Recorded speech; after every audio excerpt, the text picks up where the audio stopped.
Hi friends, baka may konti kayong time, I just want to read you something because I think you should hear these words. Okay, ang sabi dito, if you work hard enough, success is a guarantee. Most people are rarely successful in the way they first set out to be. Rather than work toward an end goal, work toward liking the process of getting there. Whether success is a product of chance or fate, all you can control is how much work you put in.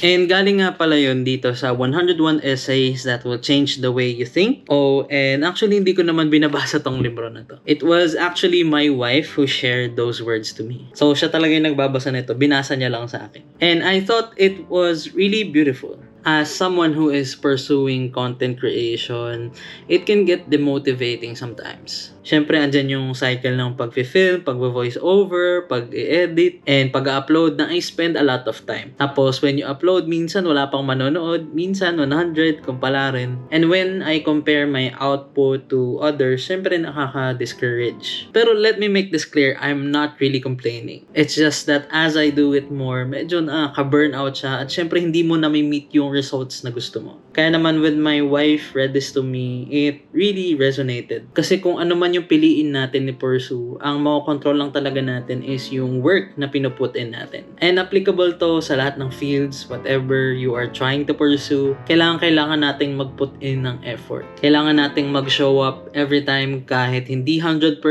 kahit 80%, 50% man yan. And yung mga times na tayo yung nag-show up, nag-put in ng effort, it compounds and eventually it will show result. Going back to hard work, of course, given na yun, kailangan natin siyang ibigay sa lahat ng ginagawa natin. Aside from that, importante din that we like the process. A lot of things has been said about it. Medyo cliche na nga na sinasabi nila, it's about the journey, not the destination. And there is merit to those words kasi hindi ka naman mag-show up, diba, kung hindi mo naman gusto yung ginagawa mo. And there are times na sa umpisa, hindi mo talaga gusto yung isang bagay. Minsan, kailangan mo talaga i-dip yung toes mo fully para malaman mo kung gusto mo ba talaga siya. At ayun nga, kung meron kang hard work at gusto mo yung ginagawa mo, success is guaranteed. Merong success na darating. It may be in other forms, but it will still be success. Sa mga nakapanood ng video na to, I hope na encourage kayo. Ipagpatuloy nyo lang kung ano man yung pinupursue nyo. If you are in that phase that you are struggling, continue showing up. At yun lang.